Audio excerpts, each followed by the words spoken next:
द्रौपदी, महाभारत का वह पात्र जिसे लोग नाम से कम और निर्णयों से ज्यादा याद रखते हैं। अक्सर कहा जाता है कि द्रौपदी के 5 पति थे और यहीं पर ज्यादातर चर्चाएं खत्म हो जाती हैं। लेकिन क्या किसी स्त्री के पूरे जीवन को सिर्फ इसी एक तथ्य में समेट देना सही है? क्या द्रौपदी का अस्तित्व मात्र एक विवाद था, या फिर वह स्वयं एक ऐसा प्रश्न थी जो अपने समय के समाज, धर्म और सत्ता की जड़ों तक को हिला देता है? द्रौपदी कोई साधारण नारी नहीं थी। उनका जन्म गर्भ से नहीं बल्कि अग्नि से हुआ था।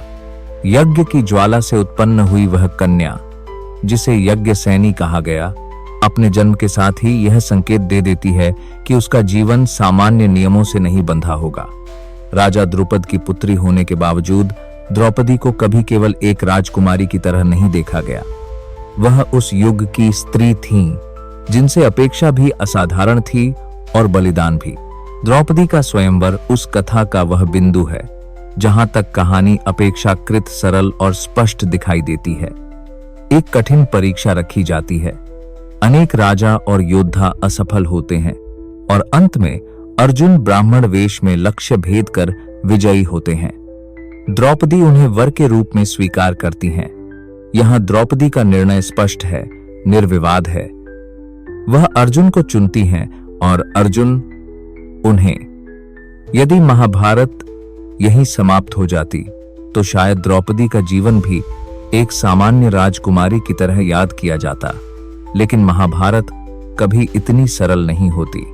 जब अर्जुन द्रौपदी को लेकर अपने घर पहुंचते हैं और माता कुंती बिना देखे कह देती हैं, जो भी लाए हो 5 में बांट लो, उसी क्षण से यह कथा एक साधारण विवाह की कहानी नहीं रह जाती, बल्कि धर्म, समाज और स्त्री के बीच सबसे कठिन टकराव बन जाती है। यहीं से वह सवाल जन्म लेते हैं जो आज भी असहज कर देते हैं। क्या एक स्त्री को बांटा जा सकता है?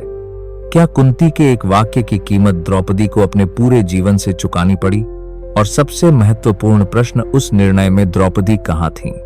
क्या उनसे पूछा गया या उनसे यह अपेक्षा कर ली गई कि वह चुपचाप सब स्वीकार कर लें? उस युग में माता का वचन सर्वोपरि माना जाता था। पांडव धर्म के पालन के लिए प्रसिद्ध थे।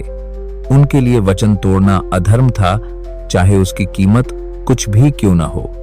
लेकिन यहां धर्म और न्याय आमने सामने खड़े दिखाई देते हैं। धर्म का पालन किया गया, पर क्या न्याय हुआ? और अगर नहीं, तो क्या धर्म पर सवाल उठाना गलत है? इसी मोड़ पर कथा को एक दिशा दी जाती है, पूर्व जन्म की कथा। कहा जाता है कि द्रौपदी ने अपने पूर्व जन्म में शिव से 5 गुणों वाला पति मांगा था। 5 बार इच्छा प्रकट की और 5 बार वरदान मिला। इसी वरदान को द्रौपदी के 5 पतियों का कारण बताया जाता है। इसे नियति कहा जाता है, भाग्य कहा जाता है, ईश्वर की इच्छा कहा जाता है। लेकिन यहां भी एक मौन प्रश्न छिपा है। यदि यह सब पूर्व जन्म में तय था, तो क्या द्रौपदी के इस जीवन में कोई विकल्प बचा था? क्या नियति के नाम पर एक स्त्री को हर परिस्थिति स्वीकार करनी चाहिए, चाहे वह उसके लिए कितनी ही कठोर क्यों न हो?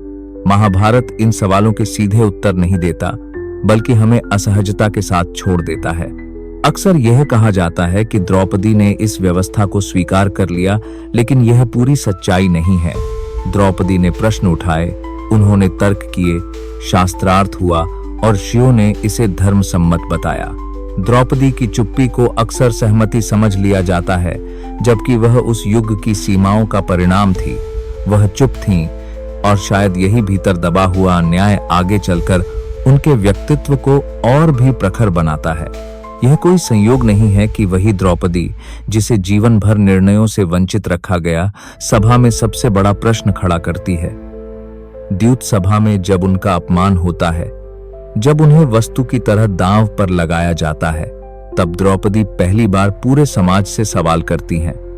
वह पूछती हैं, क्या एक पराजित व्यक्ति को किसी और को दांव पर लगाने का अधिकार है?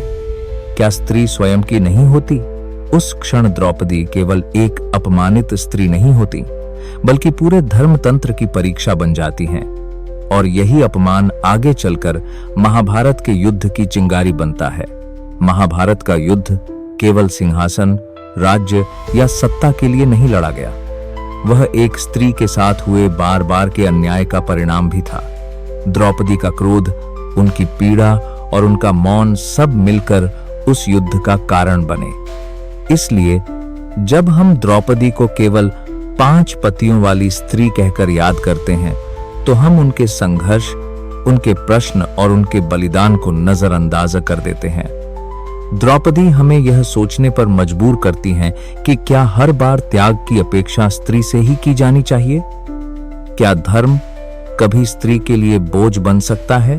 और क्या नियति के नाम पर अन्याय को स्वीकार करना वास्तव में धर्म है? द्रौपदी कोई साधारण पात्र नहीं है और न ही केवल एक विवाद। वह महाभारत की सबसे जीवित चेतना है। वह आज भी हमसे सवाल पूछती हैं और शायद यही कारण है कि उनका चरित्र आज भी उतना ही असहज, उतना ही शक्तिशाली और उतना ही प्रासंगिक है।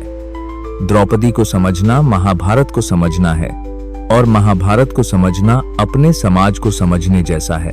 द्रौपदी के हर कष्ट में श्री कृष्ण उसके साथ खड़े थे और यही सिखाते हैं कि विश्वास कभी व्यर्थ नहीं जाता।